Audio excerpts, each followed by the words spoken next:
The Mrs. Boleslavsky would make her own sauerkraut, coleslaw, knishes, kreplach. Everything was made by hand. And she worked very hard. She was a big woman. You know whose grandparents they were? The Abby's wife. Barbara Goldblatt? Uh-huh. Barbara Backstein's parents? Dorothy was a Boleslavsky. Oh my God, I didn't know that. Yeah, Dorothy was a Boleslavsky. So her children were the grandchildren of So Barbara and Boleslavsky. Abby's children are descendants of Boleslavsky. Correct. Amazing. Each of the delis had that kind of... No, variety? no. No, they had something similar, but Boleslavsky's was the place that everyone went to. Women didn't go out in those days to eat in delicatessens. Really? I don't recall ever seeing a woman. So what, I mean, the men would go there because the men went to the JCC to play tennis or whatever, and Play tennis? I don't think so. That was left to people perhaps from the temple who were far more advanced in these in the arts. Although Beth Jacob did have a group of people headed by Molly Schwartz's father. He was a lawyer, Robinson. And they had a literary circle. but what's interesting is that I always thought that Molly Ann was brought up in the temple, Correct, she was. but her father, you're telling us, headed up some circle, literary circle at the Beth Jacob. Yes. And the reason for that is, I mean, why wasn't he in the temple? If she He eventually did go to the temple. Oh, he left. This the is temple. before Molly Ann was born. I see. Your point was, of course, that His father, I believe, belonged to Beth Jacob. the most assimilated Jews, I think your point was, were people in at the temple, and therefore they were the likeliest to play tennis. Well, there weren't any assimilated Jews in the Orthodox synagogues that I can ever recall. I mean, they'd have nothing in common. They'd have nothing in common with the temple people. No, with the people of the other synagogues. They weren't involved in the arts to any great extent. The temple was.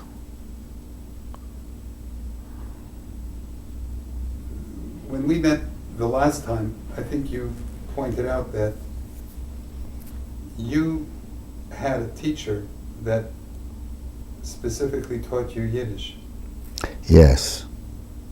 Mr. Jacob Pearl. He was the shamus of Hestry, or of Tzedek. Now, I went to him every day after school for 8 years, till my bar mitzvah. And it was very rudimentary lessons that I took. He taught me Chumash, davening, writing a letter in Yiddish, reading Yiddish. I still have the old books. the books that were used Yes, in That you those used? years. Mm-hmm. must be incredible. Of course, the fact that you know where to find them is equally incredible. I didn't say that I know where to find them. Okay. Were there other? I mean, you're of course what we call second generation Hamilton Jewry. Am I right? That is to say, I'm first, born here.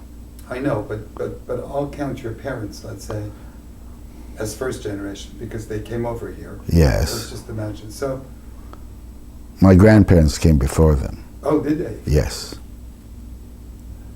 Were there other people of, your general age group that also were learning Yiddish, or were you? Yes. There was a shula at Delaware Avenue at the JCC. And a number of kids went there to speak, learned conversation and reading and writing in Yiddish. And history. They took secular subjects. And their parents were, by and large, of a socialist bent.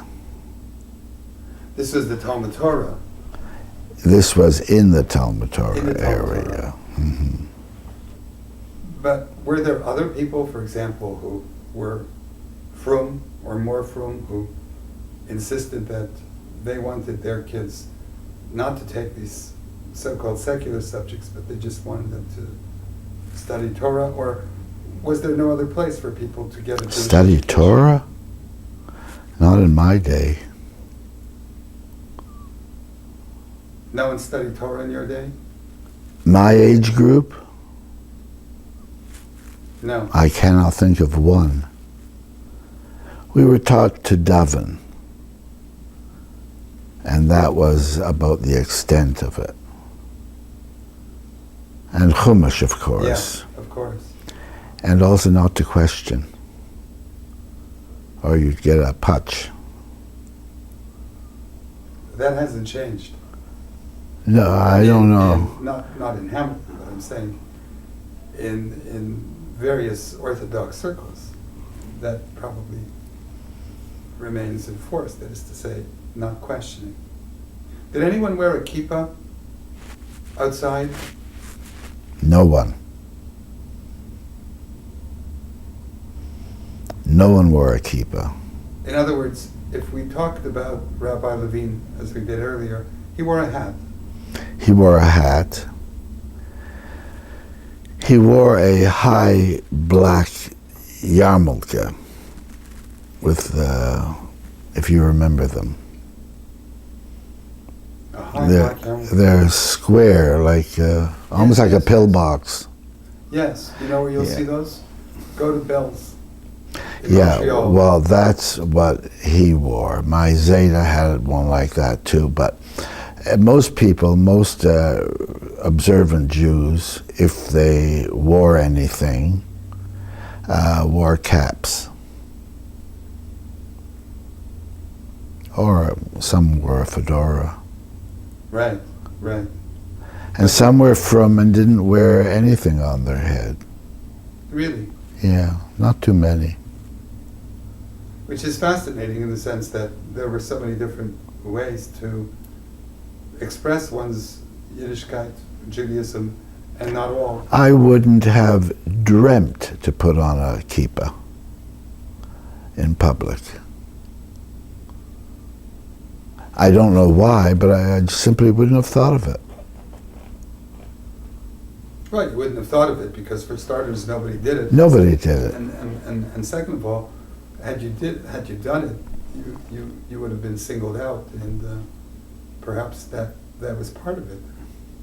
I mean, today it's a different world.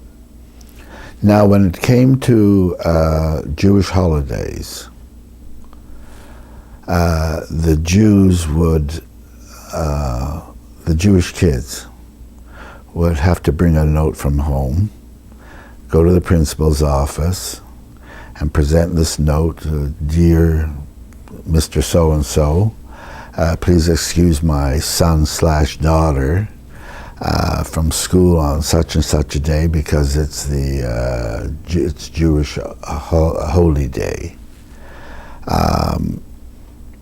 And you'd be surprised, all the kids that were lining up to be excused.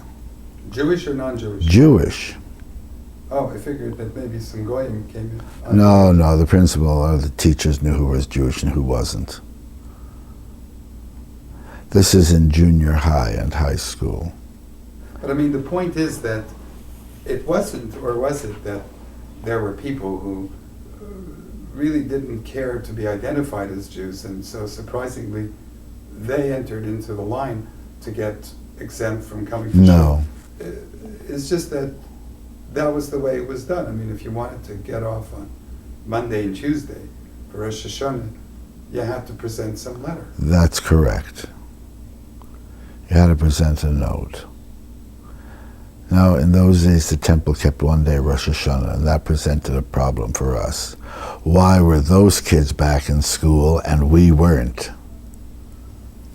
Of course. But just out of curiosity, it goes without saying that just as nobody wore a yarmulke outdoors, nobody or none of the men wore tzitzis No. as they walked the streets. You mean outside? Yeah. No way. No way. That was unheard of. I mean, no one did that. Well, you've been here longer than I have. Who do you remember as being the first to wear a yarmulke outside? Like that must have seemed strange to you, no? No, things began changing in the 60s, the early 60s. But to say a certain individual, I can't think of that. I don't know of that. When you said earlier that one of the butchers had meat that wasn't strictly kosher, or however you said it, there was more than one butcher, wasn't there? There were 3-4 butchers. All on York Street, yes. And what? There were enough Jews to keep these butchers in business? Apparently so. There were about 2,500 Jews in those days. Here we have, how many Jews do you think in Hamilton today? 4,000. I would have guessed maybe a little more. The difference, of course, is that today Jews can, there are two things perhaps that come into play today. First, Toronto is down the street. One can go. And We went to Toronto every week. You did? Yes. To buy food? No, to visit family. The other, and we'll come back to that in a moment, but the other point that I was going to make was that today you have more Jews who perhaps aren't as concerned about kashrut. That's correct. And so therefore one butcher is sufficient. People are not that concerned today. Yeah, I mean, that's not, whatever. Getting back to learning, when I had my bar mitzvah, my grandfather said that he was very happy that I was bar mitzvah, but he says, what did he say? Effenteuf blatt gemoret, ze erkennt dus. Is that right? Yes. But your grandfather also said something to this effect, that while he knew that you would marry someone who was Jewish, he wasn't sure whether this would be true of your children. That's correct. Because it was a trend at that time, probably much earlier, that children began to assimilate and married out. And when that happened, that was big news in those days. That was anathema. People would sit shiva for their children. Really? They would say Kaddish for them. They would never see them again. You actually knew people I did. like that? Yes, I Because did. we always hear about these things, but I did. really? Yes. Their name was never to be mentioned. That's right. That's right. I mentioned this, Aaron, because I remember years ago reading in the papers that there were signs in and around Toronto, no Jews or dogs allowed. Yes. And I remember Ben Kafitz, a name with Yes. which you're probably familiar, once saying to me, you know, everyone talks about those signs, but I never saw any of those signs. Everyone heard about those signs, but how many people actually saw those signs? So I was just wondering if that was the case, that people literally sat Shiva for their son or daughter. And I knew of a family, they were neighbors of ours Really? that did. And we had a tenant in our home who was from Montreal. And she married an Irishman.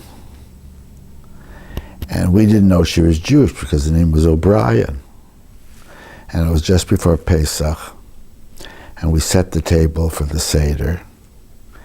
And she came downstairs and said she wants to attend the Seder. So she told my mother she's Jewish.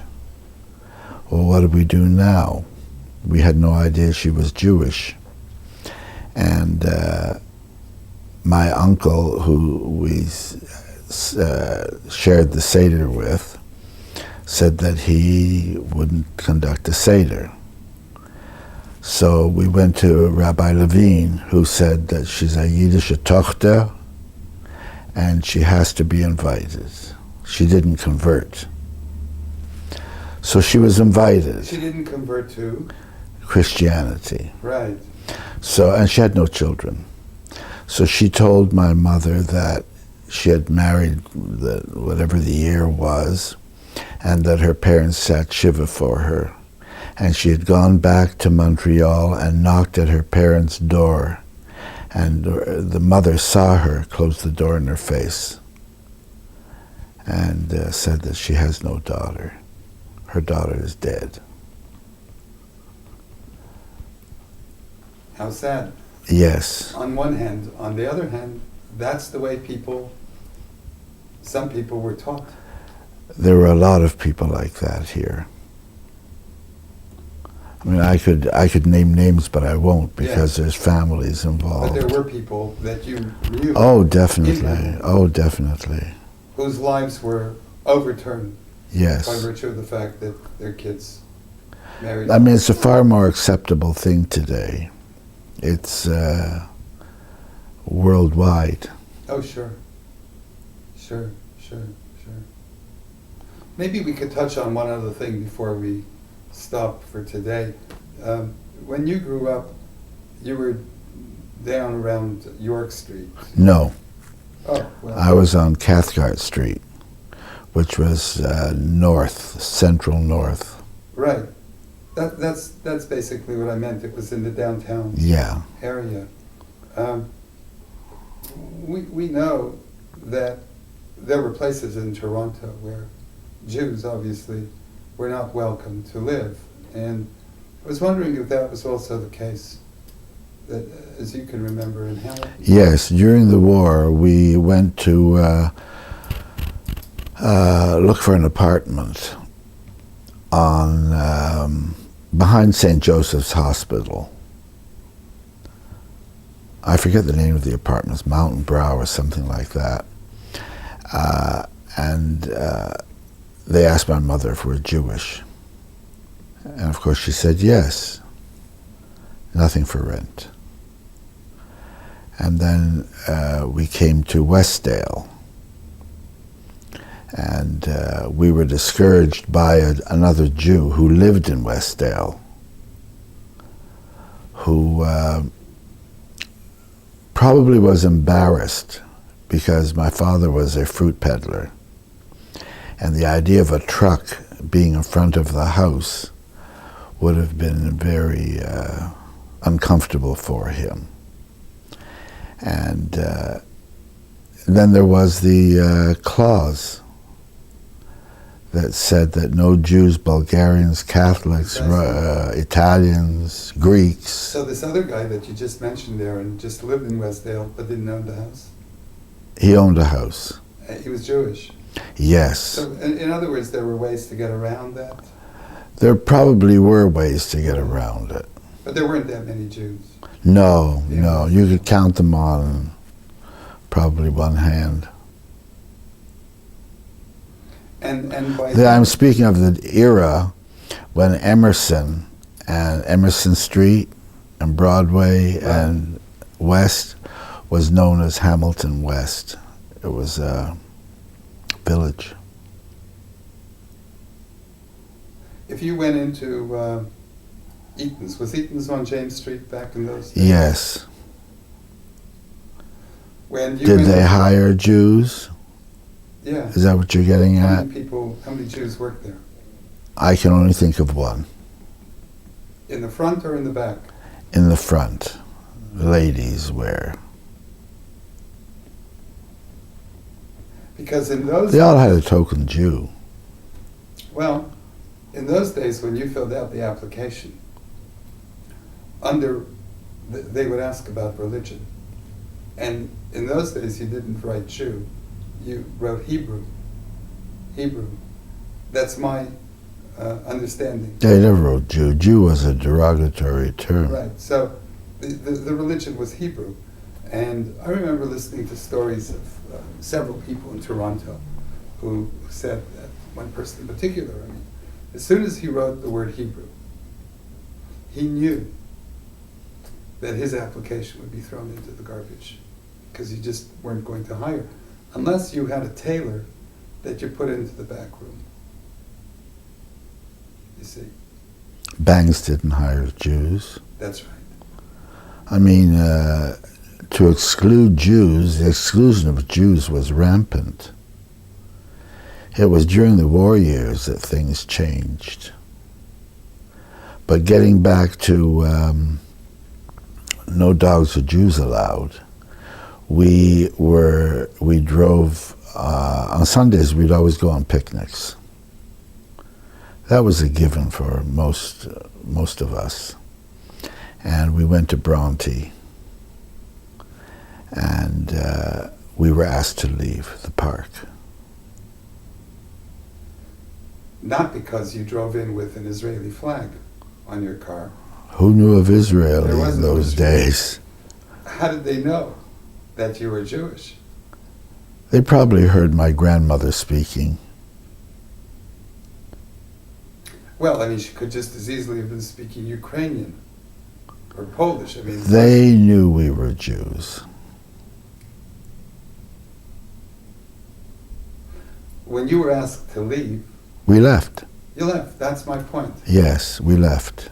When, your mother went to rent an apartment and was You, asked, you had no recourse. precisely. That was the reality of the era.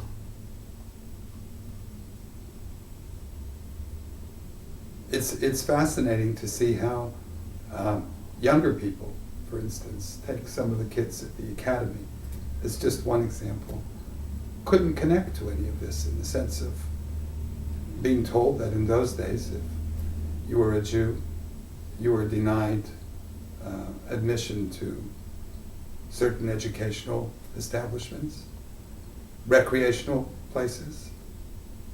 You couldn't just go and decide that you wanted to join the Hamilton Golf Club.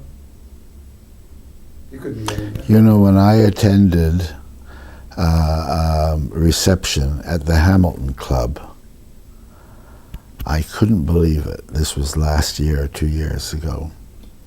That showed to me, proved to me, that I have come of age. I would never in a million years have dreamt that I would walk through the portals of the Hamilton Club. That's the club on James and Main. Main. And there was something there because I ended up there as well. Do you remember the occasion? Or am Yeah. I thinking about something else? J&F Exactly. and Exactly. Bonds, I think, had something there too. Exactly. So how interesting.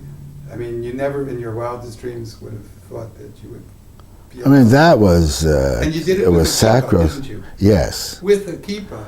yes, but that indicates also that times have changed in general for all communities. The country is, the nation is far more